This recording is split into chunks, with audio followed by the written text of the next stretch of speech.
Hi there! Today I'll explain the benefits of KiC-Anki. For more on KiC-Anki, including the paper this video is based on, please visit our website www.KiC-Anki.com. So KiC-Anki, what is it?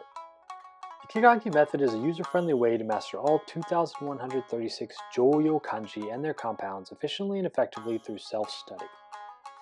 KiC-Anki has two parts: the Kanji and Context Revised Edition textbook, or KiC, and the Anki electronic flashcard application, with Anki meaning memory in Japanese.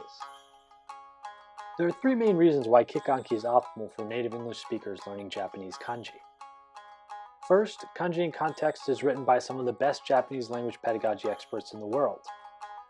The authors are professors at the Inter-University Center for Japanese Language Studies, or IUC, which is a consortium program where top schools including Harvard, Yale, Columbia, Stanford, and Princeton send their graduate students for intensive Japanese language training.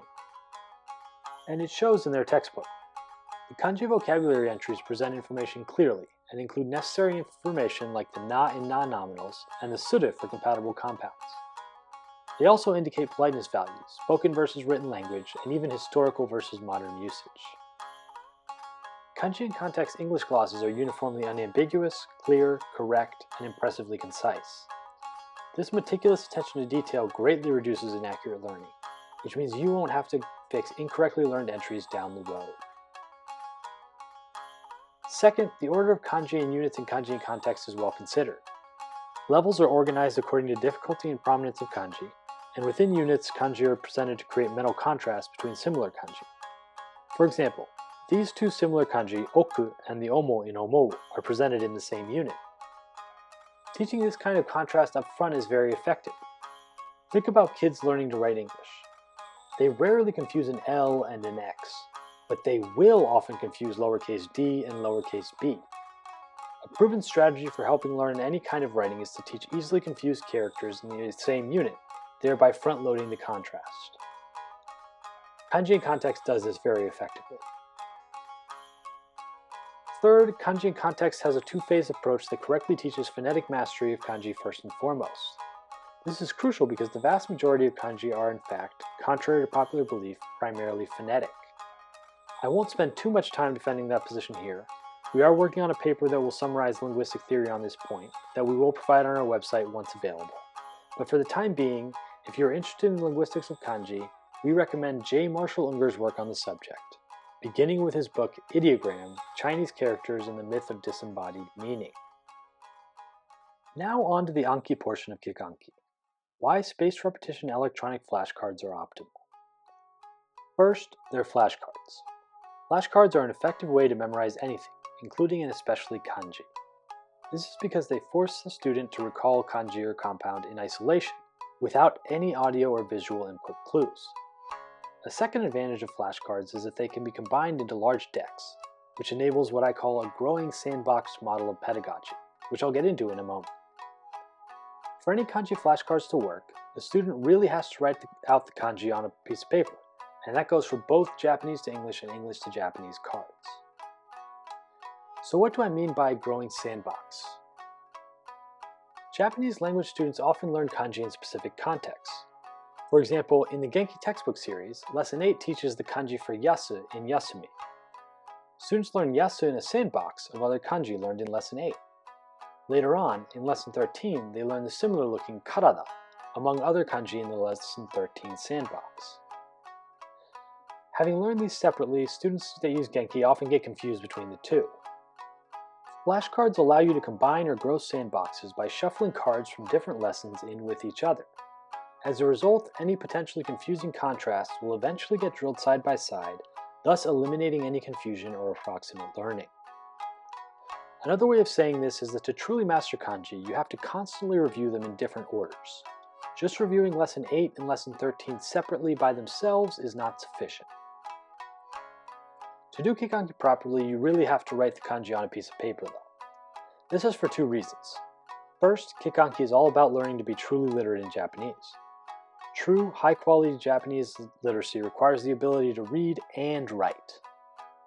Second, writing practice actually helps with reading practice.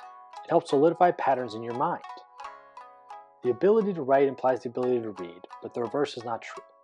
This is because reading is a receptive skill. The reader is given some input, in this case visual, to help them access the kanji entry in their mind. Writing is a productive skill. The writer must access the relevant kanji entry and produce a code, without any audio or visual input cues. If the first reason Anki is optimal is that it uses flashcards, the second reason is that it uses electronic flashcards. Electronic flashcards are superior to physical flashcards because they are given tagged, sorted, and shuffled instantaneously. At KiC-Anki, we tag cards based on the kanji and context phase, either the keyword or the all-word phase. Next, we sub-tag for the kanji and context lesson number and then the unit number.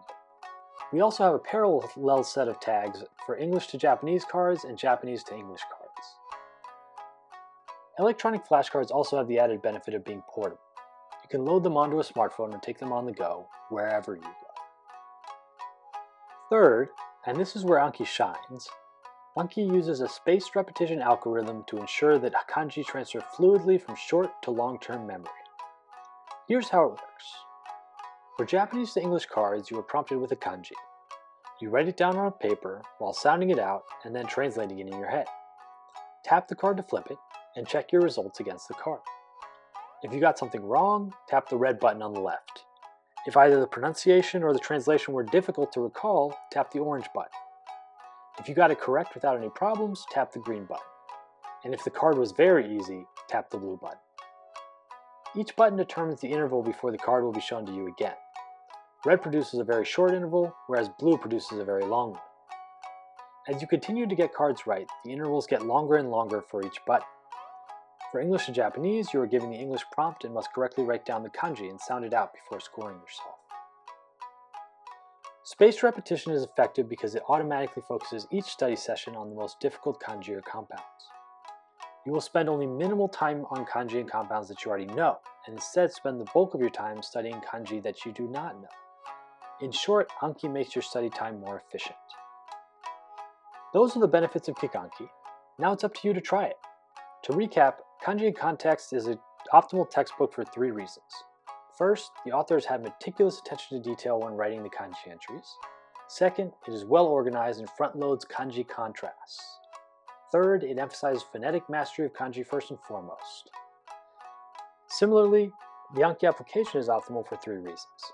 First, it incorporates flashcards and writing practice in a growing sandbox model of pedagogy. Second, cards are portable and easily sortable. And third, Anki leverages a spaced repetition system to focus study time on more difficult kanji, making the entire system orders of magnitude more efficient.